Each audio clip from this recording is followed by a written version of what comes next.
Hello, अस्सलाम वालेकुम। कैसे हैं आप सब लोग?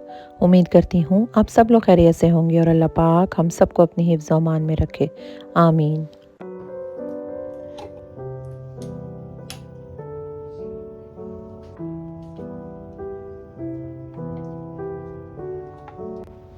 आज मैं बना रही हूँ टिक्का बिरयानी। उसके लिए मैंने थाई के पूरे पीसेस मँगवाए हैं साफ़ करके और उसके ऊपर मैं मसाला लगा के रख दूँगी ताकि अच्छी तरह से मैरिनेट हो जाए। मसाले में पहले तो मैंने आज एक नैंडोज़ का पैकेट डाला है मसाले का, लेकिन वो मुझे थोड़ा कम लग रहा था तो थोड़े से मैंने घर के मसाले डाले और उसमें मैंने योगर्ट डाला और उसको मिक्स करके मैरिनेट करने के लिए छोड़ दिया।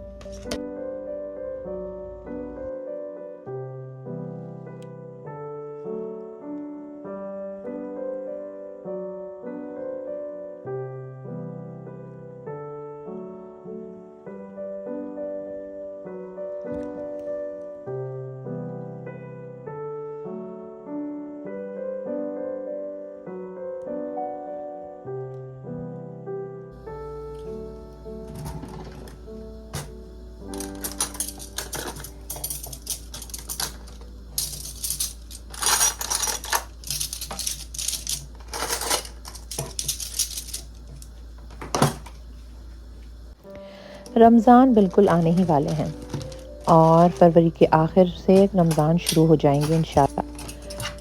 तो मैंने सोचा कि इससे पहले कि रमज़ान शुरू हो जाए और फिर टाइम ही ना मिले तो थोड़ा थोड़ा करके सफाई शुरू की जाए, डीप क्लीनिंग की जाए ताकि रमज़ान में सफाई की तरफ से बिल्कुल भी कोई टेंशन ना हो और सिर्फ रोज़ों पे, नमाज पे और इबादत पे तवज्जो दी जाए।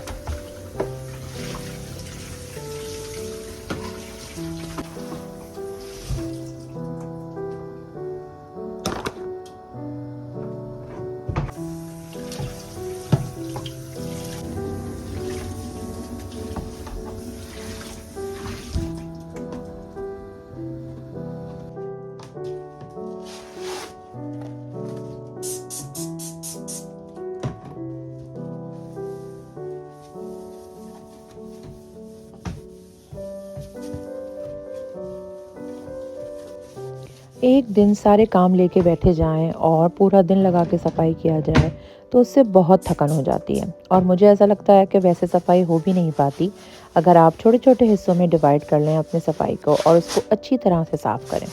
आपका टाइम भी कम लगता है और इंटरेस्ट डेवलप रहता है और थकन भी ज़्यादा नहीं होती। लेकिन अगर पूरा दिन लगकर सफाई की जाए और पूरा दिन एक ही काम में लगाया दिया जाए तो एंड तक थकन बहुत ज़्यादा हो जाती है, फ्रस्ट्रेशन हो जाती है और फिर दिल चाहता है कि बस जल्दी से ये काम निपट जाए।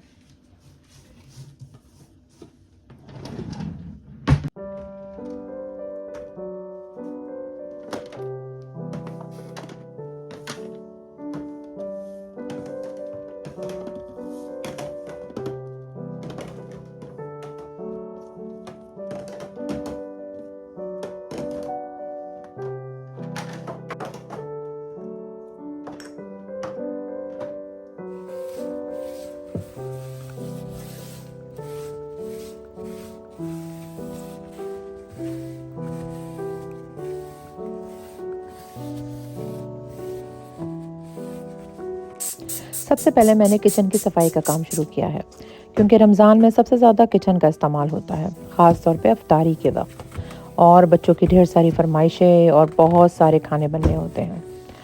तो मैंने सोचा कि सबसे पहले किचन की सफाई से शुरू किया जाए और आज मैंने ये तीनों ड्रॉ साफ़ करने का प्लान बनाया। तो इसी तरह अब थोड़ा-थोड़ा करके मैं रोज़ साफ़ करूँगी और तकरीबन 1 हफ़्ते में इंशाल्लाह मेरा किचन बिल्कुल साफ़ हो जाएगा। उसके बाद मैं घर के दूसरे मुख्तलिफ़ हिस्सों की सफाई करूँगी और इंशाल्लाह रमज़ान से पहले-पहले अपना सारा काम निपटा लूँगी।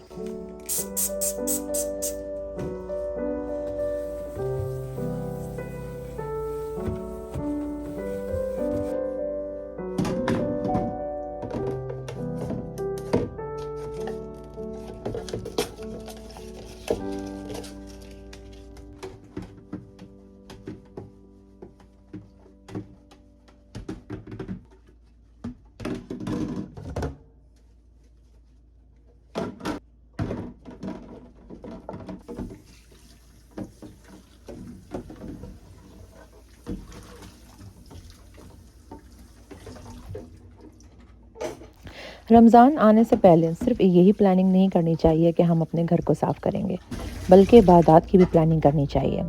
कोई ऐसी चीज़ जो आप कर ना रहे हों पूरे साल से, रमज़ान से वो शुरू करें। जैसे कि हम कुरान तो पढ़ते हैं, लेकिन तफसीर के साथ कुरान नहीं पढ़ते। तो कोशिश करें कि इस महीने की बरकत से इस महीने में रमज़ान की तफसीर की क्लास लेना शुरू करें और कुरान को समझ के पढ़ना शुरू करें और दुआएं कसरत से मांगें, क्योंकि वो महीना है जब दुआएं कबूल होती हैं। तो बस आम दिनों में शायद मुझे ऐसा लगता है कि इंसान दुआ इतनी नहीं मांग पा रहा होता है, जल्दी जल्दी में नमाज़ पढ़ लेता है। कम से कम मेरे साथ तो ऐसे ही हो रहा होता है, स्पेशली सर्दियों में, क्योंकि नमाज़ें इतनी जल्दी जल्दी आती हैं कि बस वो नमाज जल्दी से पढ़ लेते हैं और दुआ मांगने का टाइम ही नहीं मिल रहा होता है। तो इसलिए इंशाल्लाह मेरा भी यही इरादा है कि पूरा ध्यान इबादत इबादत पे लगाऊं और खूब सारी ढेर सारी दुआएं मांगूं।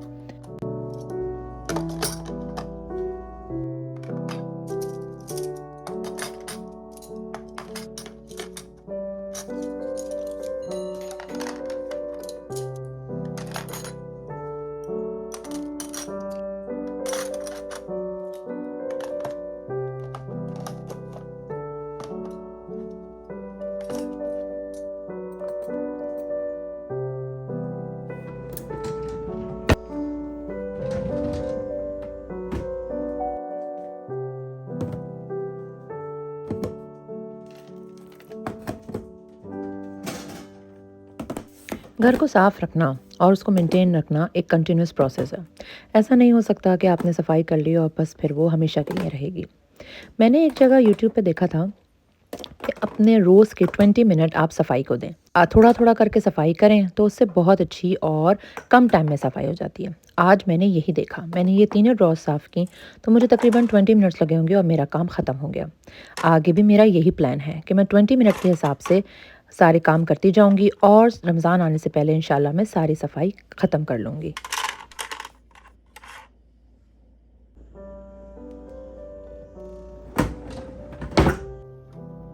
यहाँ मैं ये नए कंटेनर लेकर आई थी। ये वाला तो पुराना है, दूसरा नया लेकर आई थी, क्योंकि मेरे पास किचन में स्टोरेज की जगह बहुत कम है और मुझे कुछ सोच के प्लानिंग करके स्टोरेज बनानी पड़ती है। तो मेरी ड्रॉज़ में मुझे ऐसा लगा कि शायद एक कंटेनर और आ जाएगा, तो मैंने कहा चलो लेके देखती हूँ, क्योंकि मैंने ये नए स्पून भी ख़रीदे थे। और अब इनको रखने की जगह ही नहीं मिल रही थी। तो मैंने सोचा कि अब इसकी सेटिंग करूँ और कंटेनर्स लेती हूँ। तो बस यहाँ मैं वही कोशिश कर रही हूँ नए कंटेनर में और नए ऑर्गेनाइज़र में इसको सेट करूँगी और फिर दोबारा से उसको ड्रॉज़ में रख के उसकी जगह बनाऊँगी।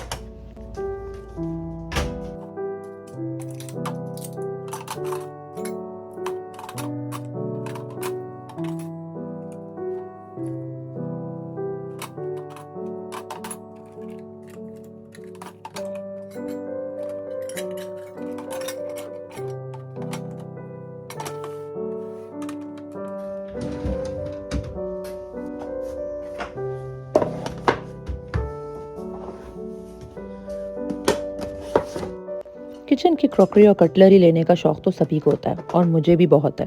बाज़ औक़ात मैं मार्केट जाती हूँ और मुझे इतनी अच्छी चीज़ें पसंद आ रही होती हैं, लेकिन मैं ये सोच के छोड़ देती हूँ कि इसको रखूँगी कहाँ, मेरे पास तो जगह ही नहीं है। तो बस ये देखिए, फाइनली मैंने फिर अपनी दूसरी वाली ड्रॉज़ में जगह बना ही ली थी और इस तरह से सेटिंग करी कि इसके अंदर 2 कंटेनर आ गए और मेरा काफ़ी सारा सामान ऑर्गेनाइज़ हो गया और ड्रॉज़ मुझे बहुत अच्छी लग रही थी।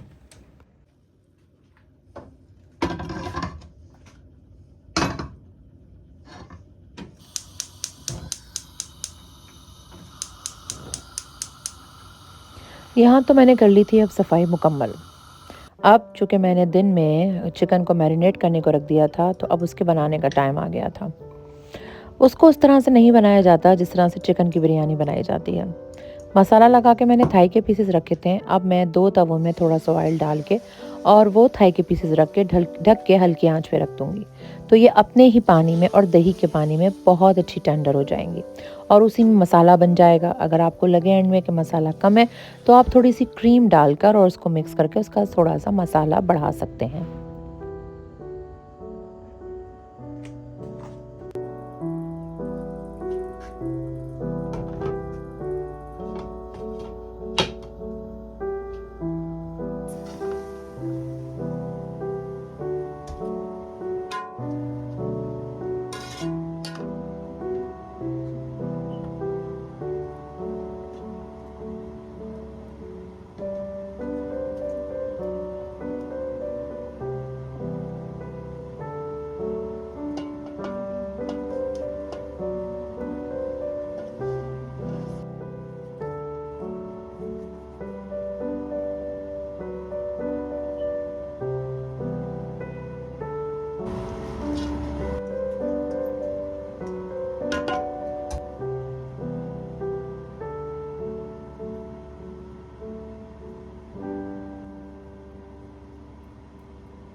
यहाँ तो हो गई है मेरी बिरयानी तैयार और इंतहाई मज़े की, और देखिए कितने खिले खिले चावलों की ज़बरदस्त बिरयानी तैयार हुई है। आप भी ज़रूर ट्राई कीजिएगा, और अगर ट्राई करें तो कमेंट्स में मुझे ज़रूर बताइएगा। बस जनाब, अगले ब्लॉग में मुलाकात करेंगे। सब्सक्राइब करना बिल्कुल मत भूलिएगा। अपनी ढेर सारी दुआओं में मुझे याद रखिएगा और अपना ढेर सारा ख्याल रखिएगा। अल्लाह हाफ़िज़।